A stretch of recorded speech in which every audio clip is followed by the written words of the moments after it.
Welcome, everybody. Thank you so much for joining us today for our webinar on student crises, how we can support in schools. Your presenter today is Nolan Behr. Before we get started, I just want to go over a few key reminders. We will have the talk run up until, I want to say, 2:50, 2:45. So we'll have a question and answer session about 10-15 minutes at the end. So if you have any questions, comments, or concerns you would like to just talk about, please feel free to put that in the chat box. Please remember to mute your sound throughout the whole webinar. And if you're comfortable, you can turn on your video. Like I said, your presenter today is Nolan Behr. Nolan is currently a second-year student in the school psychology EDS program at the University of Utah. He has experience working with adolescents and children with autism, intellectual disabilities, learning disabilities, and behavioral disabilities in residential treatment and school settings. Nolan currently works in an elementary behavioral support unit in Salt Lake City School District. Welcome so much, Nolan. We're excited to have you here. I'm going to go ahead and turn the time over to you. Awesome. Thank you, Annie. I will get going, share my screen here quick. All right. Can I have a thumbs up, Annie, if you can see this? Awesome. All right. Well, first off, I'd like to say thank you all for attending this webinar.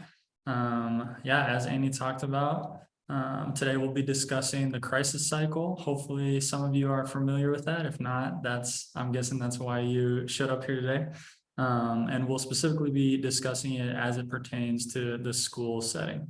At times, I'll support some of my points with specific examples that I have encountered in the schools. And I just want to note that any defining characteristics that I mention have been changed. So I won't mention any students' actual names, age, or gender. So with that, let's hop in here. So as Andy kind of talked about, for those of you who don't know me, I'm Nolan Behr. My second year of the school psychology educational specialist program here at the U. Also a second year member of the lab that's hosting this webinar, the Utah Technology and Training Education and Consultation Lab, run by Dr. Aaron Fisher. So if I refer to the lab from here on out, you will probably hear me say U-TTEC, the U-TTEC lab. So if you hear me say that, you'll know what I'm talking about. And yeah, kind of like what Annie said too, in addition to going to school, I am in my second year working in an elementary behavioral support unit. So a lot of this information and content here, I chose to do this presentation on because of what I've experienced in the school and in my time at Ascend is the program where I work.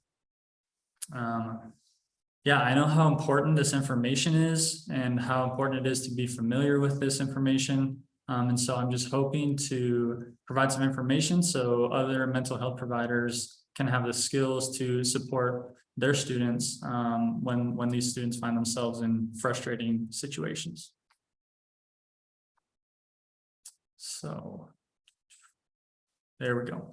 All right, so for our agenda today, we'll be covering 4 points covered in 3 different sections. I'll start with an overview of what the crisis cycle is, followed by a conversation about why this is important and how we can support students. And I'll end by talking about some resources that are available, as well as some resources that staff and educators can use for contact if they need support. A lot of those resources will be local or at least statewide here in Utah. So for any of our out of town or out of state people, I definitely encourage you to reach out to your school districts and just see what kind of resources are available where you're at. So what is the crisis cycle? I'm going to pause for just a couple moments to encourage you to briefly assess what comes to mind when you hear the phrase crisis cycle.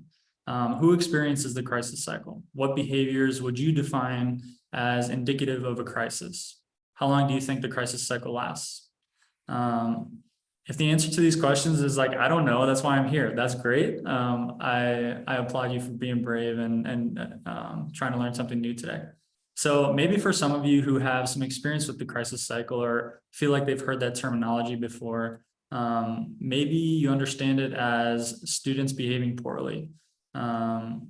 maybe you think of things being so severe in the classroom that things get broken, classrooms get destroyed, and people get hurt.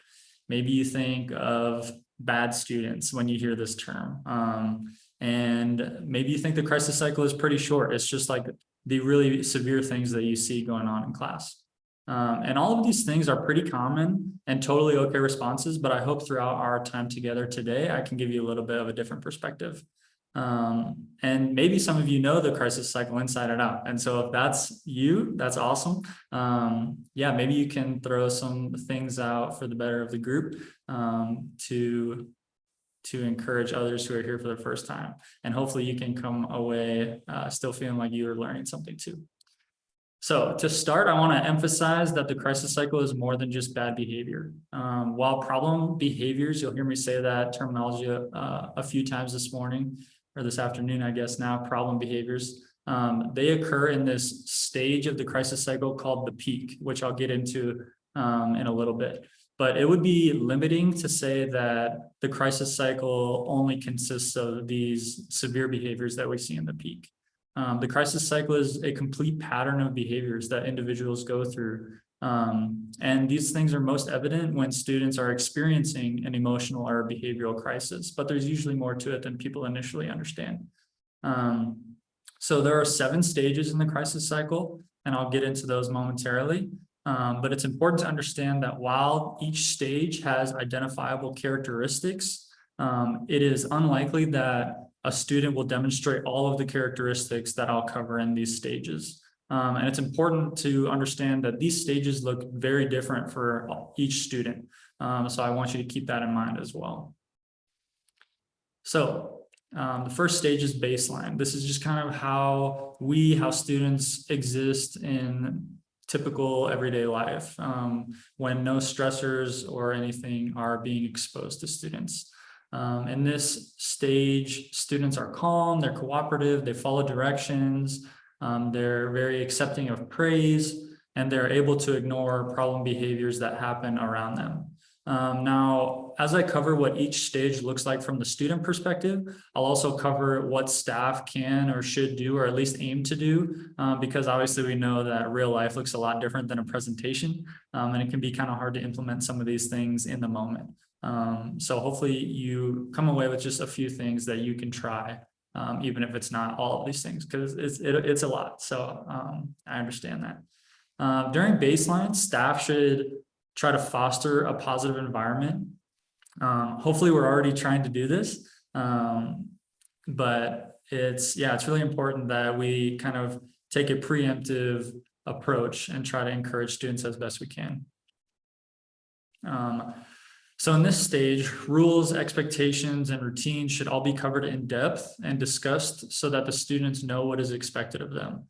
You'll hear why that's important in a little bit, but a lot of frustrations that students experience can come up, especially in the school setting, when they feel like they're unsure of what the expectations or the standards are. So we also want to offer choices in the activities that we're doing in the classroom. And we should be flexible with the level of difficulty we're assigning to each task. Most students at baseline can usually handle a little bit more challenge. It's definitely important that we aren't the ones causing any unnecessary frustration as educators and support staff. Additionally, baseline is where you can really try to ingrain some of these self-management and coping skills for students. And this is because they're most likely to be receptive to information and feedback in this stage. So step 2 is the trigger. Here in the name, this stage consists of probably what you would expect. Maybe a student experienced an anxiety-inducing activity, or maybe a student failed to meet their expectations or the expectations of a teacher or a peer. Maybe a student experienced repeated failure or intra-personal problems. It's also possible that a student is receiving attention or positive reinforcement on an inconsistent schedule, so that kind of throws off their routine. Another potential trigger that I've seen quite a bit is a change in routine.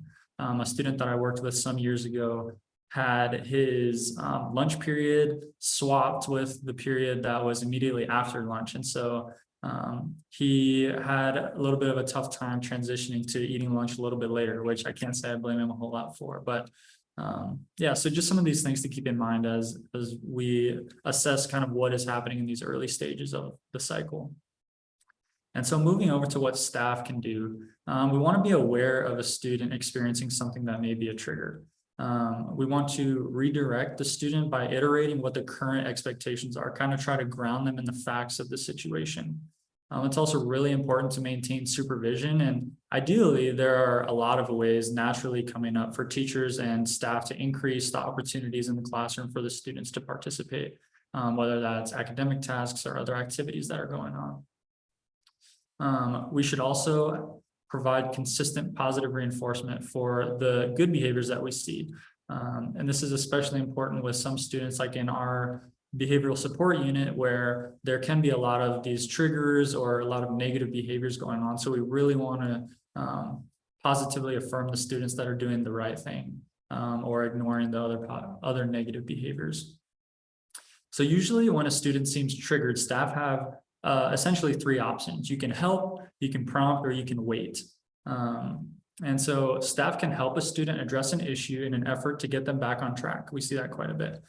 You can prompt a student, usually verbally, at least this early in the stage or early in the cycle, to attempt to encourage the student to focus on the task at hand, kind of like I mentioned before. Or you can wait it out to see if the student is able to move past the trigger that you're seeing become a frustration for them. And I also put wait in caps because we use it in the schools as an acronym of why am I talking?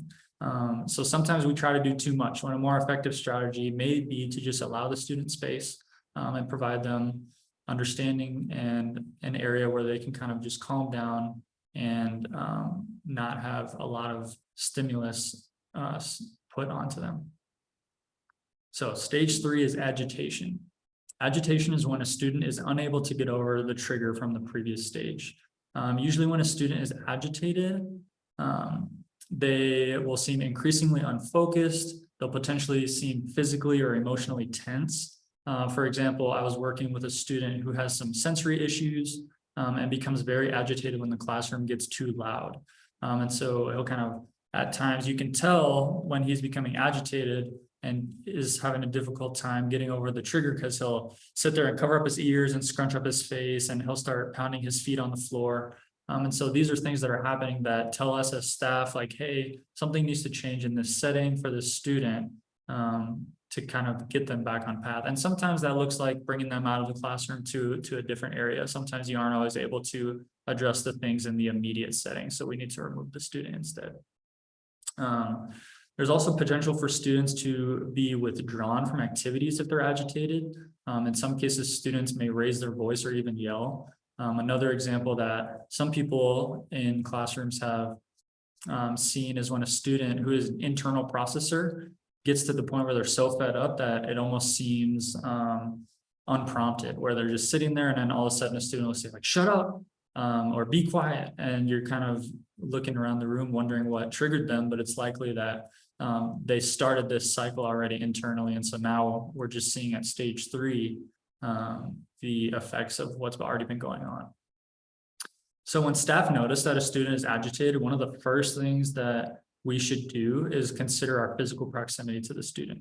If a student continues to be agitated and reaches the acceleration stage that I'll talk about in just a minute, you don't want to be too close to that student, where you could be hit or take the brunt of any outbursts, whether that's verbal or physical, that could happen.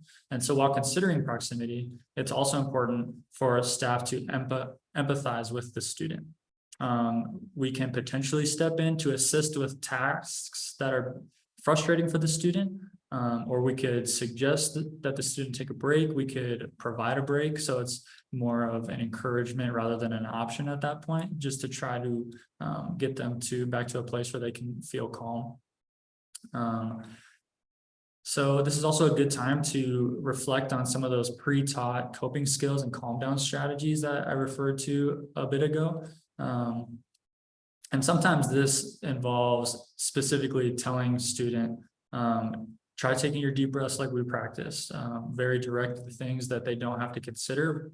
I know a lot of people like to say, like, what do you need right now? How can I help you? And while these are good things, and the effort is there and the understanding is there, sometimes students are to the point where they're so in their head mentally that it's hard for them to really think about what they need. And so providing them specific things that they can do is sometimes more beneficial. And so with that, you can also provide some options in what those coping skills are, whether it's like taking deep breaths like I talked about, or you say, do you want to go for a walk, or we can get a drink, because some students prefer to have those choices so they still feel like they're in control of what's going on, but still giving them very explicit choices so they don't have to think about it too much. They don't have to come up with the response themselves. They can just come up with an answer. So stage 4 is acceleration. While acceleration is still essentially going up on our initial incline in the crisis cycle path, it essentially shows that a student will start to go downhill in terms of their functioning related to their reasoning skills and their judgment. So for example, a student may exhibit behaviors to receive reactions from staff or peers, and these can be negative. This can be negative attention as well. So at that point, a student is usually just looking for any sort of attention, whether it's positive or negative. So that's important to understand. Students can begin to test limits. For example, I worked with a student who, when he was accelerating, he would throw pencils and pens across the room, just to kind of see what he could do without us approaching him to attempt to intervene in a little bit more explicit ways. And students in acceleration also have the potential to make threats, whether that's verbally or physically. Like I said, sometimes students start throwing objects, small objects. And this is something that we need to be aware of, and especially with our proximity that I was talking about before. Compliance is very inconsistent in this stage, and unacceptable behaviors are often seen, usually based on predetermined classroom rules. And so we see a lot of, like I said, things being thrown, or very frequent talk outs or cussing, things like that, where it's unacceptable behavior as it pertains to the classroom.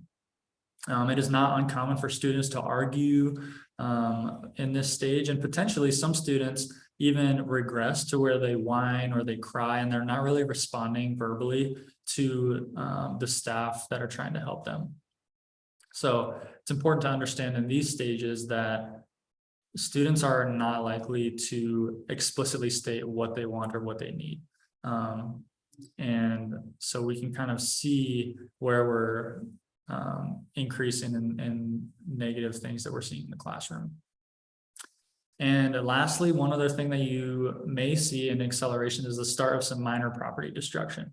We're not talking about big things like holes in the wall or flipping desks or things like that, but potentially ripping up math sheets or throwing a book off of their desk, things like that. If a student seems to be in the point where they're at the acceleration stage, it's really important for staff to assess the situation. At this point, questions should not be asked, but expectations should be stated. And again, this probably we're moving past the options that I talked about. And we're saying, Johnny, please sit down. Just very directed statements. So we're trying to increase compliance without making the student, again, think too much when it seems like they're already to the point where it's hard to turn around from. And so we can still try to engage with the student, but we want to give these directives in a calm and respectful voice. We want to try to avoid power struggles because that can really continue to escalate a student. If necessary, this is probably the point when we want to start assessing whether we need to call for assistance. Potentially that means a teacher can contact other staff or on-site administrators. Probably need to start contacting parents to update them and let them know what's going on.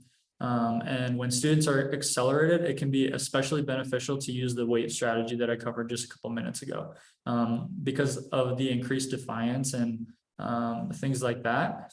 Again, trying to verbalize a little too much with these students that are in this stage can really be pretty harmful and cause students to continue to accelerate. Because sometimes, yeah, again, as staff, we try to come into situations trying to fix it, and try to understand what we would want somebody to do in that situation rather than trying to assess the student and see what they need from us. Because what might work for us might not work for them. And so it's important to kind of understand the individual aspects, and hopefully you can reflect on some of the things that you were able to work on this student with in baseline and things like that. And then deciding from there how to move forward with the student's needs in mind rather than what we think we should provide the student. So stage 5 is the peak. And now this is when the really big behaviors start to happen. Potentially things that you might have thought of when I prompted you at the beginning to consider what the crisis cycle means to you, if you have any familiarity with it. So we see things where it is very likely that the student is an immediate threat to themselves and others. There may be a lot of physical aggression, potentially some major property destruction. We've seen students, rip things off the walls, whether that's whiteboards, bulletin boards. In this stage, we've seen like holes in walls and things like that. I do want to say that reflecting on the fact that I do work again in a behavioral support unit, so all the students that we work with have been referred to us because we already know that they need more support than a typical student in assessing stressors and things like that, and getting more explicit support in those things.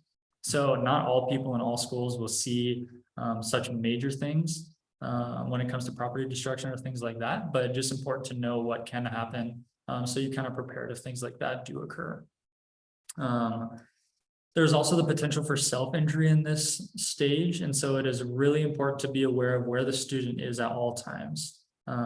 Even if you are not right next to the student, it's important to maintain eye contact, or eyesight on the student, because a lot of the times obviously the thinking is essentially out the window and they're just acting off of emotion and all of the things that have them heightened. And so we really need to be making sure that we're maintaining eyes on the student. So yeah, it's also important to consider that sometimes students elope at their peak. And so we have some students who, when they start to get accelerated, or when they start to accelerate, we start moving towards doors or things like that, because we know that they have a tendency to leave the unit or sometimes even the school building. And so if these things occur, you obviously, again, want to maintain eyesight of the student, for their safety. And in situations where students leave the school grounds, you potentially need to contact the school resource officers to get them to support, since obviously we still need to be in the classrooms, and off campus is kind of in a weird spot as far as whose responsibility it is to make sure that these students are still being safe, even though the situation is very heightened at this point. So staff really need to be cautious when interacting with students at this stage. There really needs to be an emphasis on safety. And like I said, a lot of times this comes with more hands-off things than being right in a student's space. It's integral that we remain calm and neutral in these situations. We like to use the acronym Q-TTEC, which stands for quit taking it personal. It's unlikely that a student's aggressions or whatever is happening in this peak stage accurately reflect how they feel about staff and other peers. And so while other peers or things like that could have triggered them, it is often not why they are currently doing what they're doing. Or for example, if a student is saying very verbally crude or abusive things, to understand that this student, again, is probably not thinking very clearly, and to try not to take that personal, because in the end, we're all just trying to make sure that the student is staying safe and supported. There's a potential for a room clear to be made in this situation. depending on whether the student can be escorted out of the classroom or not, or encouraged to leave the classroom. Like I said, sometimes you can't change the setting that it's happening in, so then you need to remove as many people as you can to make sure that the most people are staying safe. So at this point, a call home should definitely have been made to inform parents of what's happening. Because sometimes schools need to resort to having parents come pick students up if things are really just not turning around. So it's important to understand what your specific school's procedures are, so you know which calls to make when in a situation like this. Yeah, and then like I stated before, considering calling school resource officers if the student leaves or if there is really significant property damage that is occurring, or if a student is really becoming a severe threat to themselves and others, you might need some more help in that way as well. So de-escalation, we're kind of on the downhill here. And so de-escalation occurs when a student reaches the end of their peak stage. When this happens, there is a reduction in their problem behavior, but it's not uncommon for students to be exhausted. We've even had some situations where students have fallen asleep post-peak because they are just so tired, and they've used all of their energy for minutes, or I mean sometimes even up to an hour, where things are really frustrating for them. And so it's not uncommon to see these things. Students are potentially confused about what happened in a situation. They may even initially deny responsibility, or they might try to minimize the effects of what happened. Sometimes students blame other people. And yeah, we've even had students blaming staff, saying that we should have tried to stop them from doing what they did. And so understanding that these things may happen, and again, not to take it personal, and really try to encourage the student to keep de-escalating. So as staff, we need to continue monitoring this student. So there should be a space or an area provided for them to calm down. We should make sure to avoid blaming the student while they're de-escalating, because it's a very quick way to re-escalate them. If tasks are offered in this during this stage, make sure that they are extremely easy, very doable tasks that a student can accomplish in no more than a minute or two. We really want them to feel like they're back in control of the situation, and are feeling more sure of themselves and kind of how they're feeling. So it could also be beneficial to provide water or an ice pack to the student to help them continue to de-escalate and help them regulate their bodies. Because a lot of times, like, we see students that are, very hot, very sweaty, because I mean, they're essentially exercising in a very rigorous manner. And so their body is very agitated and heightened, and a lot of these things are happening. So in addition to supporting with the student, staff can start talking about what a consequence looks like. And this doesn't necessarily have to mean what negative things happen, but consequence in the terms of what is happening after the fact. So we should talk about whether the student needs to go home for the day, or if there's any restoration that needs to happen with objects or cleaning up items, or just what the process looks like as they move forward. If they are staying at school, what are the next steps that we need to consider as these students continue to calm down. So recovery is the final stage. When a student is in recovery, they may appear like they are functioning pretty normally, but they still may not be able to verbalize their feelings toward the outburst, or they may not be able to really verbalize the details of that outburst. They may attempt to fix problems that they caused. And it's not uncommon for students to experience remorse, shame, or embarrassment about what happened. So we really want to affirm and support these students, because a lot of these students, they, especially in our behavioral support unit, they are still learning adequate coping skills. And so in situations like this, when they hit their peak, they're referring to what they already know. And a lot of times that's problem behaviors and things like that. And so just affirming them and supporting them and understanding that they're working. So I had a situation not too long ago where a student became escalated and I was closer to them than I probably should have been. And some objects were thrown. And when it was all said and done in his recovery stage, he was feeling pretty remorseful, and he eventually even came up and apologized to me, asked how I was doing, if I was okay. And these are all things that, he knew he was doing them, but obviously the thought processes behind them were not with ill intent toward me. I was just happened to be in his space when he was really frustrated and having a hard time using some coping skills.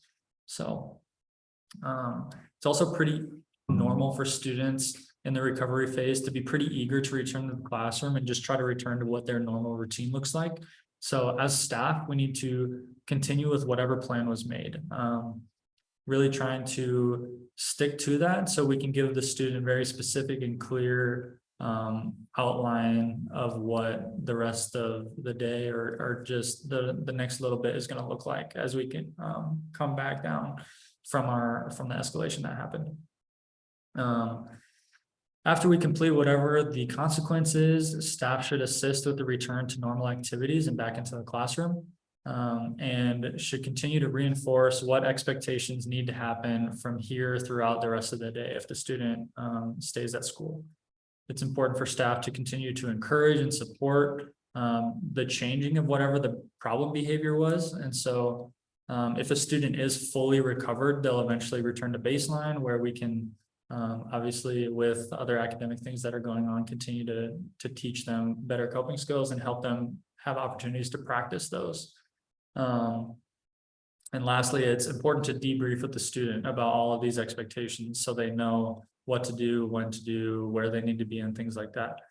It also can be extremely helpful to debrief as a staff, especially if it was a particularly tense situation and things like that. So there should be a space for people to address and talk about what happened, and to talk about what they experienced, because some of these things can be pretty scary, and it can be helpful for people to debrief as a staff after students leave. So I know that was a lot of information. There will be some time for questions at the end if you have any, or if you want anything clarified or have any comments.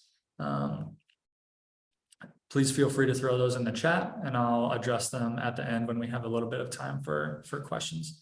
So now that we've covered the crisis cycle in its entirety, I want to look at some common misunderstandings surrounding the crisis cycle. The main point that I want to hit is that students will not always progress through the cycle as I've just covered it. So it doesn't always look so clear cut and like this is happening now and then this, and they always go up and then back down. Because even though the crisis cycle is cyclical in nature, it's not always completed in its entirety. And there are no time constraints for each stage. So it's like, well, it's been 10 minutes, so the student should start de-escalating. Unfortunately, we don't get to make those calls, and so we just need to be there for the student. Most students spend the majority of their time in baseline. Obviously, that's what we hope for, and this is just kind of normal everyday life. However, if students have witnessed or experienced trauma, especially recently, they may not be at a true baseline. It's not uncommon for these students to consistently be on edge or agitated and constantly hovering where in that trigger phase, where essentially anything can begin their escalation process. So it's important to understand that some students never truly return to a baseline. And perhaps we can think of some students that come to mind when we consider that. So it's also important to realize that triggers may have happened before a student even arrived at school. For example, we had a student not long ago come in and almost immediately start targeting verbally a peer. After addressing the situation and asking the student what had happened, they started referring to things that had happened on the bus that morning. So not even things that had happened since they got to school. So it's important to understand this and kind of hear the students out when there are things that we may not know about. Other triggers that could happen before school more related to home dynamics is a student may not have eaten breakfast or may not have gotten a good night's sleep. So they're kind of already a little bit more, not escalated, but maybe a little bit more agitated than they would be if they had had a meal and a full night's sleep. So just things to consider. It's also important to understand that acceleration can reoccur if de-escalation does not happen in its entirety. So if we as staff notice that a student is de-escalating, we need to refrain from making comments about things that have happened while the student was going through their cycle and was at their peak. So it is not helpful to make comments about property damage and how much things might cost, or sarcastic comments about students needing to control their anger and things like that, because these can very, very quickly re-escalate students, and obviously not of immense importance when we're considering the safety of the student. And lastly, though this can be frustrating and hard if a student needs to leave school or if a student becomes escalated at the end of the day, but we might not see the end of a student's cycle. So there may be a reason that we need to leave before a student is fully de-escalated, or again, maybe a student's parents end up coming to pick them up. So moments like that can be really hard to deal with, and we don't know how it ends. We hope for the best, obviously, but without knowing it, it can be tough. And so hopefully there will be a time to debrief, both as a staff and hopefully with that student later on. Some things to consider. So moving on to why this is important and how we can support students. There will be some points considered here, basically about how to put these things into action and why I'm giving you all this information. So the main reason that I feel we need to be aware of the crisis cycle and how it operates in schools is so that we can properly identify and provide appropriate interventions and supports for students that we support. When we understand the nature of behavior, it becomes easier, and some of those characteristics can become quicker, can be quicker to identify, and so that we are better able to assess situations and decide what next steps might have the greatest likelihood of success when supporting students. It's also crucial that we are ready to encounter these situations. Again, not every school, not every classroom, and not every student is going to go through this cycle guaranteed. But it's just good for us to know that these things, so that when we do encounter situations like this, or we get pulled into situations, that we are ready. If we can identify what behaviors happen early on in a student's crisis cycle, we have a much better shot of preventing the peak stage from happening. This will likely increase the safety of the student, ourselves, and other students that are around them. So if these behaviors do start to occur, understanding this crisis cycle will allow us to minimize or de-escalate these behaviors before they occur in their entirety. So regardless of the stage that we see a student at in the crisis cycle, understanding it and all of its aspects will really set us and ultimately the students up for greater success as we work together to create a positive learning environment for everybody. So these are some stats that I came across while I was doing the research for this presentation. I found to be pretty interesting, and hopefully you do too. So I read that in regard to teacher preparedness concerning disruptive behaviors, 54% of parents responding to a Gallup survey felt that teachers were unprepared or very unprepared to address disruptive behaviors in the classroom. There are also these next two stats that come from a survey of teachers nationwide. So 43% of teachers say that stricter disciplinary actions such as detention, suspension, and expulsion would not be very effective or not effective at all. From that same survey, like I said, 33% of teachers reported not having participated in professional development on serving students with disabilities in the classroom. Now, not all the students that we see go through the crisis cycle will have disabilities, but it is important to understand that when we do work with students who have disabilities, especially related to emotional and behavioral difficulties, we see the crisis cycle likely happening more often than in a typical classroom setting. There is a lot of interesting information about the differences in how special education teachers and general education teachers view students with disabilities, but we could have a whole nother presentation on that. So maybe next year. So here's a quote that kind of summarizes how we feel sometimes from Jeff Colvin, who is the author of a lot of this information that we get surrounding the crisis cycle. He says that if you inadvertently assist the student to escalate, do not be concerned. You will get another chance to do it the next time around. I'm sure a lot of us have been in challenging situations and have left questioning whether we made the right decision. I know I've definitely been there, and I won't sugarcoat it. Situations like that are really, really tough. It can be emotionally draining and frustrating to feel like you are doing everything in your power to support a student, only to have it end in a way that you weren't expecting. Fortunately or unfortunately, there will always be students to support, and we can learn from both good and bad experiences, and hopefully we'll be better set up in the future to assess these situations and these behaviors. This is also why collaborating and debriefing with your team and other staff is so valuable, because sometimes another pair of eyes or a few more perspectives on a situation is all we need to feel a little bit more confident the next time around. I know I've done that with my team. A specific situation, I made a call to support a student physically with an escort out of a room, and the student ended up escalating to the point where they had to be picked up by parents. And I was asking my team, like, did I make the right decision? Because it doesn't really feel like it. And so just having those conversations can be really helpful as you continue to support students, and just knowing what works best for each individual student. So with that being said, I'm going to take just a couple minutes to cover some commonly seen problem behaviors in the classroom, so that we can hopefully avoid some of the learning that comes with this experience. The first behavior I want to cover is disruptive behaviors. Maybe a student continues to talk out, or is kicking the door repeatedly, or has their computer turned up too loudly. Instead of coaxing a student or working on behalf of that student, it's important that we can try to involve the student in decisions that are being made.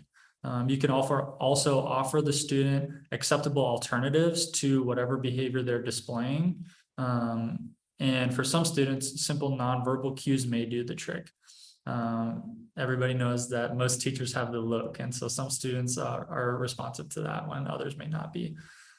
So next we want to talk about argumentative behavior. Sometimes seen, especially during non-compliance. Argumentative behavior can be especially tricky because a lot of teachers or support staff's initial response is to either fight back or to give into the demands that are being made. Both are problematic because they can create a power struggle, which we really want to avoid. Instead, we can try stating a couple of options that the student can choose from, so they still feel like they are in control while we are still providing them acceptable things to do. And we need to be sure to set clear limits so the student knows what the expectations are.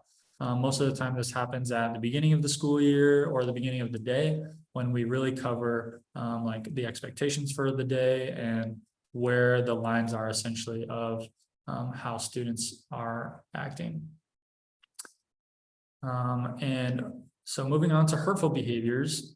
When we are on the receiving end of hurtful behaviors, we can be tempted to retaliate by punishing the student or shaming them into essentially knowing their place in the classroom, because we as teachers or support staff are on a higher pedestal than they are.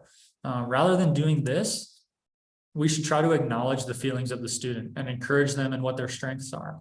I am in no way trying to say that these comments or behaviors don't hurt, because they do, but try to remember that they are likely not personal, like I mentioned before, likely a manifestation of the situation that is happening. And so lastly, I want to talk about withdrawn behavior quickly. So when a student does not seem to be having any interest in what is taking place, is most representative of withdrawn behavior in this context. As difficult as it might be, we should try really hard not to overhelp these students, such as doing work for them or enabling their behavior by just allowing them an out. Obviously, students have rough days, or they need to put their head down on their desk for a little bit. But if a student is more so just being non-compliant and just deciding not to do whatever activity it is more what we're referring to in the withdrawn problem behaviors. So instead, we should try a technique called behavioral skills training can be effective. And this is where we offer to show the student how to do something, and then follow that by doing the task with the student, so they are have an opportunity to perform that task with help. And then the third step of this, after you've shown and after you've taught it, and after you've done it with them, is to allow them to do it themselves. And so then you can watch and provide feedback. And so this sort of teach, show, do structure can be helpful for students that are reluctant to participate.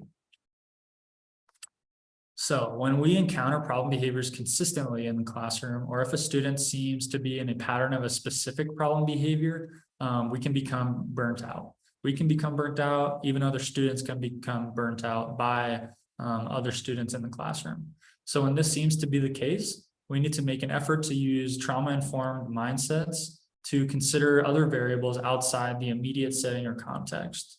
By doing so, we may be able to get to the root of the problem rather than continually putting, figurative band-aids on what this issue is.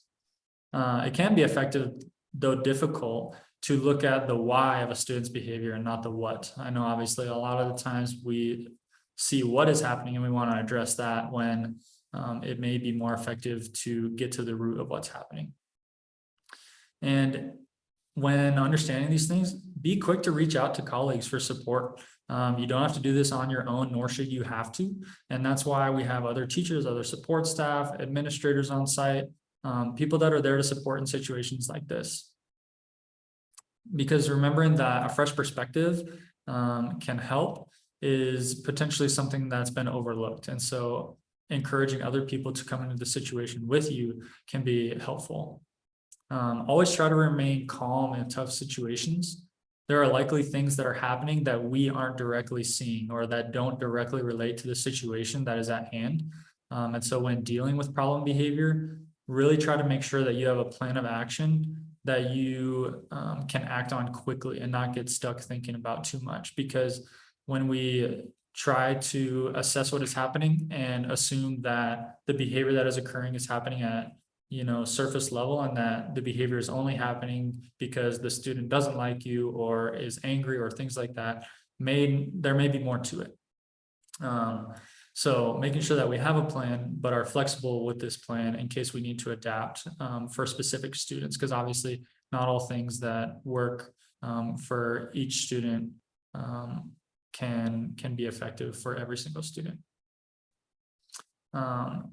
Also involve administration if necessary.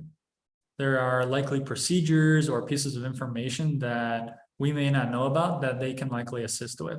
So it's important to, again, just get other people involved when we need to, and understanding when that point is really important.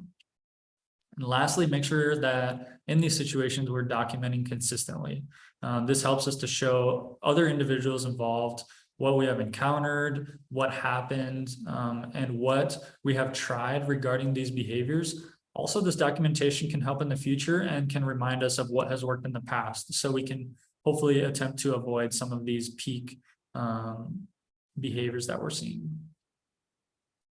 So lastly, I want to wrap up by providing some resources that you can use, especially here in Utah, for implementation, and also some resources for professional development as they relate to difficult behaviors in school.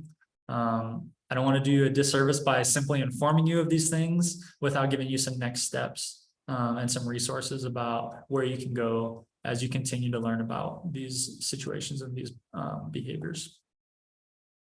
So the first two of these, safety care and teacher PDs, are preventative strategies to use so that teachers and other staff are prepared and confident when it comes to dealing with difficult behaviors.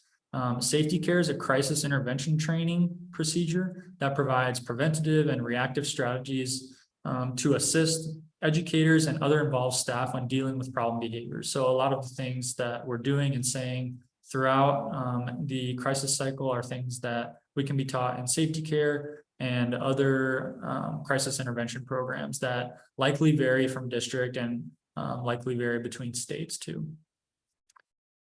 And teacher PD sessions can be extremely useful because they encourage corporate conversations and collaboration among a lot of individuals that will likely work together in some of these difficult situations that we might encounter. Moving to Safe UT, it is a resource for students and educators, offered as both a website and an app. There is a chat feature where individuals can reach out to supportive personnel, and there's an abundance of resources on this site and through the app that can assist before and after an escalation takes place. So these next two that are kind of clumped together, the Utah Crisis Line and MCOT, are in-the-moment resources that can be used when a student is in crisis. So MCOT, or a Mobile Crisis Outreach Team, is available when a student or another individual is experiencing a mental health crisis. This can include extreme behaviors resulting in peak behaviors that we discussed earlier. Additionally, the Utah Crisis Line is a broader resource that provides additional emotional support. In fact, when calling for MCOT, a crisis line responder will likely be the one to send more support to your location. And finally, connected to the Utah Crisis Line is also the Utah Warm Line, which provides support to people who simply need a listening ear after a stressful situation. A great resource for staff and educators when they really just need some encouragement and to be reminded of why they are in the profession they're in. Can be extremely useful after a particularly hard day. Okay, so lastly, I want to provide some next steps that you can do this upcoming week or the next month, or some things that you can put into action. So these steps are specifically encouraged for individuals working in schools, but there are definitely pieces on this continuum that anyone can implement. So first, if you are in a school and you are familiar with some of these things that we talked about today, I would encourage you to ask a teacher or administrator what policies are in place in your school and your district regarding with how you should deal with crisis behaviors when they occur, including what crisis intervention procedure is used in your district or your school. Like I said, in our district, we use safety care, but it's not uncommon for these to differ between districts and states. Do some independent research on additional evidence-based strategies and interventions that you can implement to prevent and de-escalate commonly seen behaviors. You know, we can give each other information, but at the end of the day, it's up to us to implement these things. And so that can also be something beneficial for you. After you do these first few things, I would encourage you to talk to your colleagues about how to best implement positive behavior interventions and other supports in your specific setting. These are the people that you work with in these situations that occur. Additionally, I want you to talk about how you can ensure that the least restrictive behavioral interventions are being used when encountering stressful situations. Sometimes it is not as easy to really try to make sure you're implementing the least restrictive intervention, but it is worthwhile and necessary for the student. Next, as you put these initial pieces into action, do your best to lead by example whenever you support students who are displaying difficult behavior. By handling stressful situations, you can encourage others to do the same. And, other people sometimes can provide some really good resources just in the actions that they show. And finally, be open to feedback and collaboration. This is definitely a learning process. And like I said, there was a lot of information presented today. And so it requires an open mind, consistent effort, and vulnerability to implement these things, because none of us are extremely competent or experts in these things right off the bat. But it will be worth it, and your students will thank you. So with that, I want to thank you all for coming to this presentation. And I'll take a couple minutes to address any questions and comments in the chat, but also feel free to unmute or throw additional things in the chat if anything comes up, or if you want to share anything with the group. If you think of anything after the conclusion of our session, feel free to reach out to this email provided here. So with that, let me look into the chat here really quick.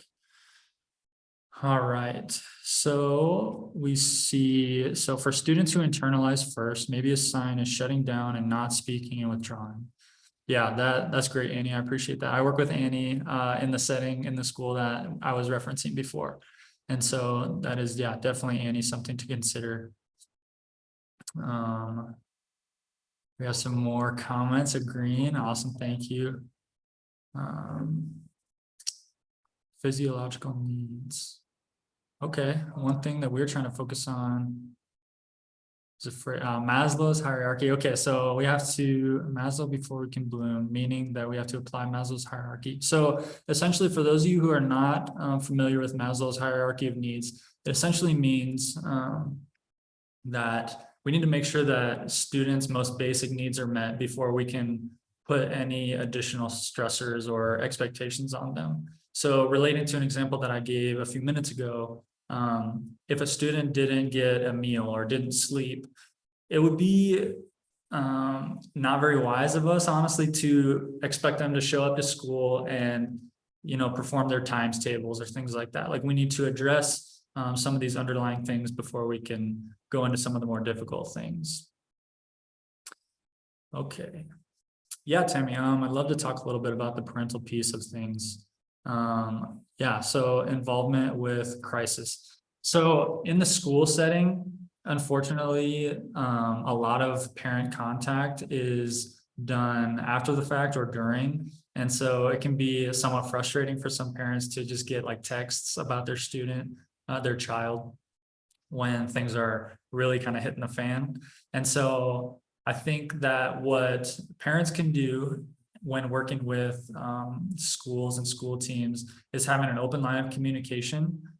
Some of the best things that I've seen from parents at our school do is when they come to pick up their student or drop them off, they're constantly asking how they're doing in the school. And sometimes some of the things, the most useful tools that we use as teachers and as support staff are things that we found out from parents, whether that's like coping skills that they work on at home, or just being really engaged and understanding where your student is at, where your child is at day to day. Those engaged parents really make a ton of difference when it comes to supporting a school, because obviously, or supporting a student. Obviously we get them from 9 to 3-ish during the day, but there's a lot of things that are happening outside of that. And so working with your student, being engaged with their schoolwork and their classwork, and if your student does have more specific needs, whether they're trying to learn coping skills at school or things like that, really trying to affirm those and work on those at home too. So a student can try to generalize a lot of the things that they're learning at school can be really, really helpful. Okay, we have a question about repairing emotional or physical harm done. This can differ between schools and districts. One of the things that we do is we have essentially a safety checklist that a student completes after they have gone through the peak of their cycle. Something that we try to do to specifically address emotional or physical harm is to do apologies, and we encourage students to verbalize their apology, but obviously not all students are comfortable with that, or some students really have a hard time doing that. And so we also encourage like a written apology, just so the student is encouraged to take some responsibility for what happened, but without trying to shame them, really sticking to the facts of like, here's what happened. How do you think that might have made that person feel, without saying things like, you shouldn't have done that, or really bringing them back into that space in a negative way, being really open and compassionate. And helping them think through those things rather than saying it for them. Like, remember when you hit so-and-so, or remember when you said this to so-and-so. Encouraging the student to reflect in a healthy way and saying, so what might have happened in this situation that we need to apologize for? Or is there anybody that we need to kind of talk to about anything that happened in the situation? And then getting more specific through there is what we personally try to do, but always open to more suggestions from anybody here as well. So it looks like that is all of the questions. I appreciate the engagement and the comments, things like that. I hope you all learned something and feel like you can move forward from this presentation, feeling a little bit more comfortable in situations that you might encounter in the schools regarding difficult behavior. So thank you all for attending, and I hope you have a good weekend. Thanks, Nolan. that concludes today's webinar. One big virtual round of applause for Nolan. I see a bunch of compliments coming through the chat. Thanks, everybody. You could access this webinar through the UTTEC Lab website as well as our YouTube channel. For any information for future webinars as well as previous webinars, you can go to the UTTEC Lab website by going to U-TTEC lab.com. Again, thank you so much for coming, and I hope you all have a great day.